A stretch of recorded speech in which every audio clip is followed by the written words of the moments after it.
অনেক রাজনৈতিক দলের নেতাকর্মী অস্ত্র হাতে ঘোষণা দিয়ে চাঁদাবাজি করছে। মাননীয় উপদেষ্টা, একটা প্রশ্ন আপনাদের মধ্যে অনেক সমন্বয়ক সহ দেশের মানুষের একটা প্রশ্ন ছিল যে আপনি যেহেতু ছাত্র জনতার প্রতিনিধি, আপনি সেই হিসাবে পরিদর্শনে আসতেই পারেন, তবে আজকের এই পরিদর্শনটা কি স্বরাষ্ট্র উপদেষ্টার হতে পারত কিনা, এবং সমন্বয়ক সহ শিক্ষার্থীরাও বলছেন যে যেখানে স্বরাষ্ট্র উপদেষ্টার এই জিনিসটা করা দরকার সেখানে অন্যরা কেন করছে, তিনি কেন মাঠে নেই? স্বরাষ্ট্র উপদেষ্টাও আমার জানা মতে করছেন, তিনিও পরিদর্শন করছেন, কিন্তু তিনি ততটা মিডিয়ার সামনে আসেন একটু কম। তবে তিনি পরিদর্শন করছেন আমার জানা মতে। তিনি এবং তার টিম প্রতি রাতেই বের হচ্ছেন, দেখছেন যে টহল ঠিকমতো হচ্ছে কিনা। সবসময় প্রচার না হলেই যে সরকার কাজ করছে না তা না, সরকার কাজ করছে, তবে সেটা হয়তো ঠিকভাবে প্রচারটা হচ্ছে না।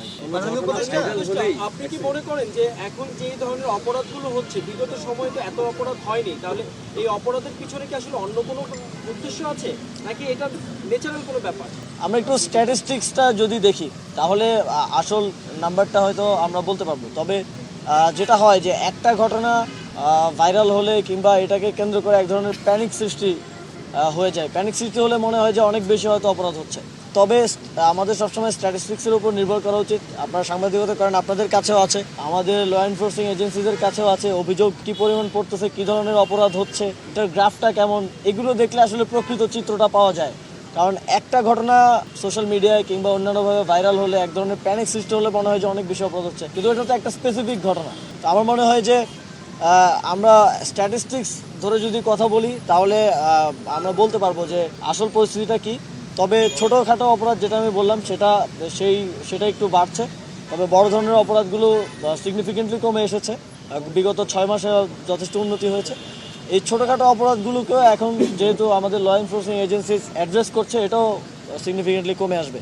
মাননীয় উপদেষ্টা, আপনার 2 দিন আগে একটি সংস্থার মহাপরিচালক রাতে একটি চেকপোস্ট ভিজিটের সময় তিনি বলেছেন যে বাংলাদেশের চাঁদাবাজি কমে এসেছে বলেই চুরি ছিনতাইয়ের মতো ডাকাতির মতো ঘটনা ঘটছে।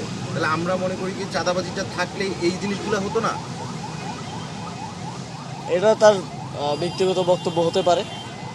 তবে আমাদের কিছু বিষয়, যেমন জুলাই গণঅভ্যুত্থানের পরে আমরা দেখেছি যে প্রত্যেকটি সেক্টরে আমরা তো দেখেছি যে চাঁদাবাজি হচ্ছে।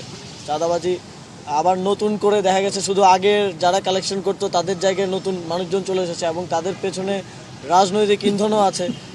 সরকারের কাছে এই তথ্যগুলো আসে যে কে কীভাবে কোথায় কী করছে।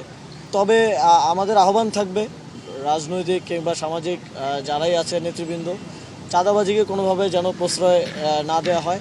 কারণ এটাও একটা একটা আইনশৃঙ্খলা পরিস্থিতির মতো বিষয়। অনেক জায়গায় আমরা দেখি যে কেউ অস্ত্র হাতে, অনেক রাজনৈতিক দলের নেতাকর্মী অস্ত্র হাতে ঘোষণা দিয়ে চাঁদাবাজি করছে।